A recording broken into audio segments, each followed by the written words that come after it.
আস্তাগফির, আস্তাগফির। আহা, আরে বলে কি, একজন মুসলমানের ঘরে জন্ম নিয়ে, যার মা মুসলমান, বাবা মুসলমান, তুমি এত নারী দেখো, এত উলঙ্গ ছবি দেখো, ছি ছি। তোর মার কথা একবারও মনে পড়ে না? এই বেটা, তোর মারে যদি এমন উলঙ্গ সবাই দেখে,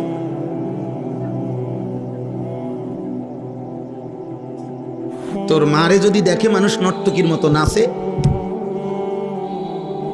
তোর বোনকে যদি দেখে কেউ, একবারও মনে পড়ে না? যাকে দেখো সে তো কারো মা, সেও তো কারো বোন, সেও তো কারো ফুফি, সেও তো কারো খালা, সেও তো কারো কন্যা। বলেন, এই জন্য